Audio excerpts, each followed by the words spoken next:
Et au jeu des 7 familles des grands voyageurs, nous avons le plaisir d'accueillir à bord d'Explo la famille Locatelli avec le père Gilles et ses 2 enfants, Paul et Pierre, 8 et 11 ans aujourd'hui. La maman est au travail, elle ne viendra pas nous voir aujourd'hui. Alors, auteur d'une grande aventure parce que vous êtes parti avec les enfants et c'est ce qui fait la particularité de ce voyage. Ils étaient petits, 2 ans de moins, donc 6 ans, 5, 6 ans et puis à peine 8 ans à l'époque.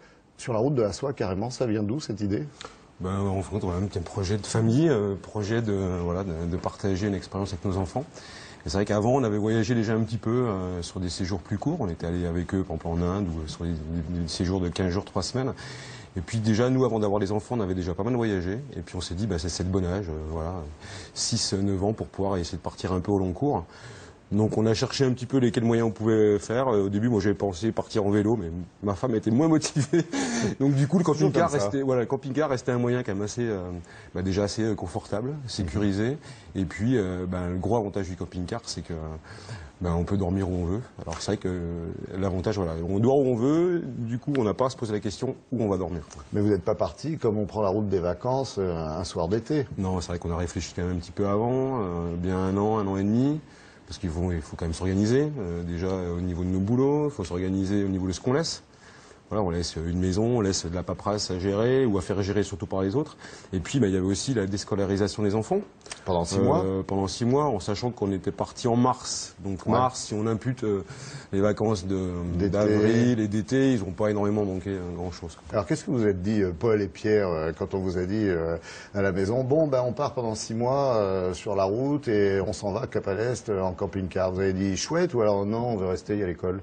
On était surpris et après moi, je suis pas mon frère, mais moi j'étais plutôt content de un peu changer. Enfin, on était déjà partis, mais 6 mois c'était plutôt l'aventure de la vie. Trop long? Oui. Ouais, c'est vrai. Ça t'a fait peur, toi, ce voyage? Au Tadjikistan, parce que quand on regardait dans les fossés, il y avait des voitures toutes écrasées. Moi, ça m'a stressé. T'étais stressé. Alors, est-ce que vous avez vécu ce voyage, pendant qu'on en parle, de façon un peu différente? Vous en avez profité pour apprendre des choses, lire des livres sur cette route de la soie que vous avez empruntée vers le Tadjikistan, vers ces pays que vous connaissez maintenant? Vous avez travaillé un peu le truc, le dossier, là? Non, on a visité. C'était plutôt pour les yeux qu'on est venu. Ça a changé un peu de la France. Et le meilleur souvenir? L'Ouzbékistan pour moi. Oui, moi aussi. Pourquoi? Parce que c'était magnifique. Et les gens étaient sympas aussi, mais au Tadjikistan c'est pareil. C'est quoi, Samarcande, Boukhara? Oui, voilà. À tous les pays, ils étaient super sympas. Super sympa. Vous l'avez vécu comme une expérience pédagogique un peu aussi, ou surtout? Alors à la fois l'expérience pédagogique et puis, comme je te disais un peu tout à l'heure, le fait de renforcer des liens familiaux. C'est vrai qu'on a peu l'occasion de pouvoir se permettre de voyager avec nos enfants. Après la destination, je pense que c'était pas le plus important. Bon, malgré que on a choisi cette destination, mais le plus important pour nous, ça restait quand même le vivre ensemble, le partager ensemble. C'est vrai qu'on aurait pu descendre en Afrique, on aurait pu, on a choisi là.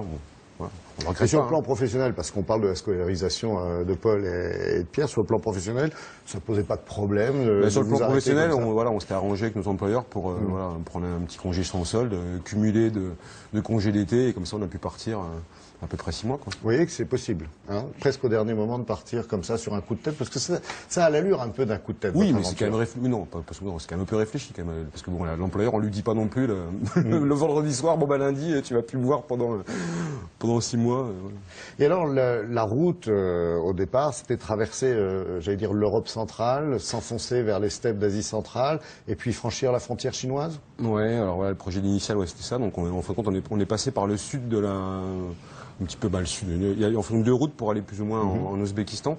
Donc une route Italie, après on est descendu Croatie, ensuite on a retrouvé la Turquie. Et de la Turquie, donc il y a la possibilité soit de passer par l'Iran ou passer par le nord. Donc nous on a traversé la mer Noire. Donc après on a fait Russie, le Kazakhstan, Ouzbékistan, Tadjikistan. Et le projet initial, donc c'était d'aller au Kyrgyzstan. Mais on n'a pas pu y aller pour des raisons politiques dans le pays. Donc du coup on a fait demi-tour et ensuite on est rentré dans le Tadjikistan. Ouzbékistan, Kazakhstan, Russie, Ukraine, Pologne, Allemagne et France. Est-ce que ça vous a donné l'occasion de parler avec des copains qui ont voyagé autour de vous, ou est-ce qu'ils vous demandent de raconter vos histoires, vos voyages? Oui. Oui, moi, ils me demandent, oui, quand je suis rentré, il y en a, ils savaient même pas que j'étais parti. Déjà, ça fait plaisir. Donc après, Tiens, t'es revenu. tout expliqué, j'étais très curieux. Et ils avaient l'air intéressés. Et ça vous donne envie de repartir? Paul, t'aurais envie de repartir, toi, comme ça, sur la route? Oui, Et vers quel pays? Canada. Le Canada. Toi, tu serais d'accord? Oui, Canada, oui. Alors, Gilles, ça serait une destination possible avec Oui, les ben enfants? voilà, pourquoi pas. Vous y travaillez déjà? Bon, on y réfléchit. Bon, ça, je pense, dans un premier temps, on ira peut-être au Canada, mais de façon peut-être courte. Peut-être qu'un jour, on repartira avec un camping-car, peut-être faire le côté Amérique du Nord et Amérique du Sud. Voilà, ça peut être un bon point de départ, peut-être, de partir du Canada, quoi. Il y a toujours une leçon à tirer d'un long voyage comme ça, quand on part sur la route ou par d'autres moyens. Quelle est celle que vous tirez, vous, de ces 6 mois d'aventure? C'était quand même une aventure, et Oui, c'était pas le même type de voyage que ceux auxquels vous étiez habitué avec votre épouse. Non, mais c'est surtout la simplicité, en fin de compte, de partir comme ça un petit peu longtemps.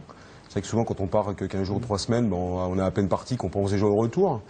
Mais là, c'est vrai que la simplicité, je dirais, parce que chaque jour voilà, quand on est bien quelque part, on y reste. Quand on n'est pas bien, on continue. En sachant que nous, comme je disais tout à l'heure, on n'avait pas d'impératif de dire voilà, on a réservé un hôtel tel jour ou tel jour, donc on pouvait dormir où on voulait. Donc quand on était bien quelque part, on y restait, je sais pas, une semaine, 10 jours, et quand on n'était pas bien, on partait.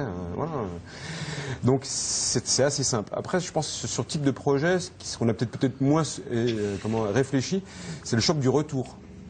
Parce que souvent, souvent quand on part, on voit que il y a les préparatifs qui sont un peu pénibles parce que c'est gérer l'administratif, c'est les visas, Après le pendant, c'est fabuleux. Voilà, on est dedans. Puis quand on voit les mois défiler, on se dit bon, peut-être qu'on va penser à rentrer. Et puis quand on rentre, là, on a un peu on retrouve nos contraintes, à la fois, je sais pas, le travail, le rythme scolaire. Voilà, donc c'est pas. Mais bon, la majorité le projet reste quand même à la fois une aventure et puis surtout une expérience de vie commune où on a pu nous partager ça avec nos enfants. Et puis je sais que eux, ça les a soudés.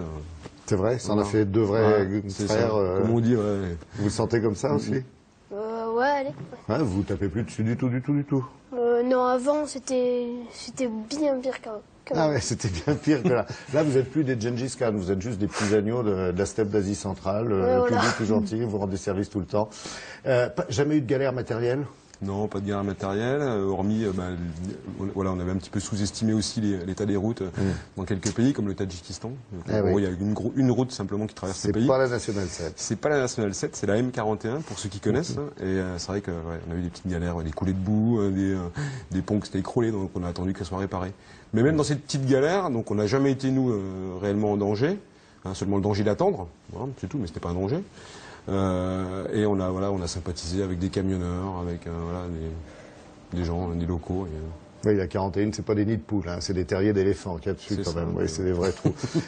Forcément un projet avec d'autres voyages et les enfants en famille? Mais pour l'instant, parler du Canada. Oui, voilà, on va faire le Canada. Et puis le projet qu'on a, on essaie de faire aussi passer notre petit message aux parents qui ont les enfants, qui hésitent peut-être à faire le grand saut. Nous, on a été convaincus en regardant soit des reportages ou en rencontrant des familles qui ont voyagé pour essayer de faire ce grand saut. Donc aujourd'hui, on est prêt aussi à rencontrer des familles qui hésitent et peut-être pour leur donner ce petit déclic qu'on a eu dans un moment.